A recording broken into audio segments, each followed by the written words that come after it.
Hi, I'm Ryan and I'm the Client Relationship Manager for Wronski Wealth Management. So we created this short video to explain how you can take control of your financial future in 5 simple steps.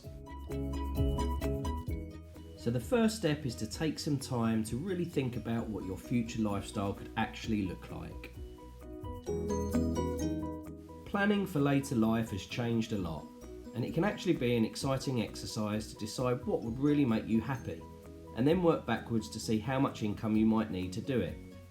You might like to travel more, perhaps spend more time on your hobbies, or just see more of the family. The next thing to consider is your starting point, and how much you might actually need. You might be right at the start of your financial journey, and perhaps only have your workplace pension in place. Alternatively, you may have worked at various companies and have numerous pensions and other investments in place. It's a useful exercise to review what you already have and understand what they're invested in and how they're performing, as well as what the values are and what charges you might be paying. There is a chance that you can possibly consolidate some of these plans into one, potentially making it easier to manage and keep track of moving forward. So how much might you need in later life? Here's an indication based on a minimum, moderate or comfortable lifestyle, and this would assume that the mortgage has already been paid off. You can see that for a comfortable lifestyle, a couple would require around $47,500 per year, and you'll learn how this could be achieved in some of the next steps, although it should only be a guide and will depend on where you live. Step 3 is about getting your head around some of the key figures that will be relevant to you, and we call these your magic numbers.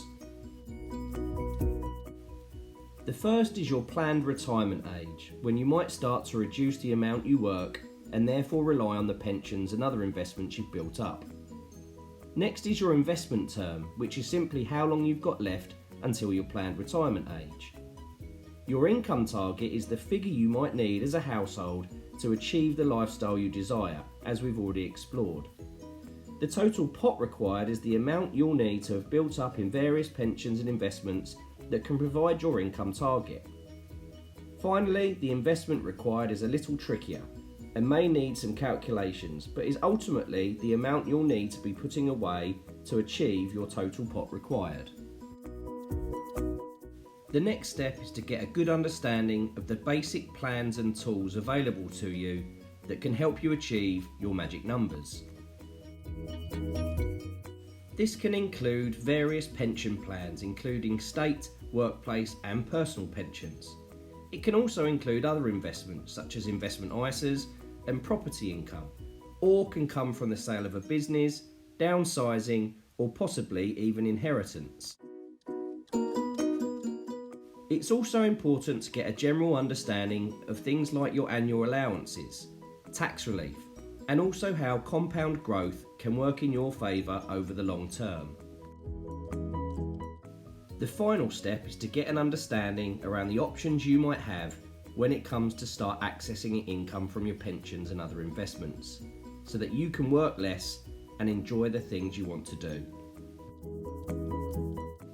Many people are unaware of the legislation changes in 2015, which gave a lot more freedom and flexibility to the way people could access their pensions. Any state pension that you qualify for can currently be accessed at 66 for women and 67 for men, although this will change to 67 for everyone between 2026 and 2028. We'll finish by taking a quick look at the 2 main ways people can now access their personal pensions.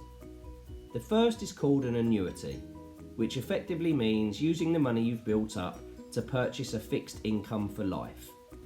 This can possibly offer an element of security, depending on how much you might need, as this amount is guaranteed. It may, however, not give you the flexibility you would like when it comes to how much you'll need to take each year, and also when it comes to passing on the funds tax efficiently to your family.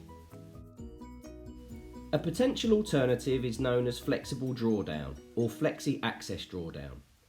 This means that the money remains invested, in line with your attitude to risk, allowing you to take what you need when you need it. This money can remain invested throughout your retirement and also be passed on tax efficiently, although there is obviously an element of risk involved as to how it might grow in the future or be affected by the amounts you take out. For this reason, it's important to seek professional financial advice. With either option, you'll have the chance to take 25% of what you've built up as a one-off tax-free lump sum, or take the money over a longer period with 25% of each payment being tax-free, and the rest dependent on your tax bracket at the time. I hope you found this video useful. Feel free to share it with people you know and get in touch if you have any questions at all. Thank you.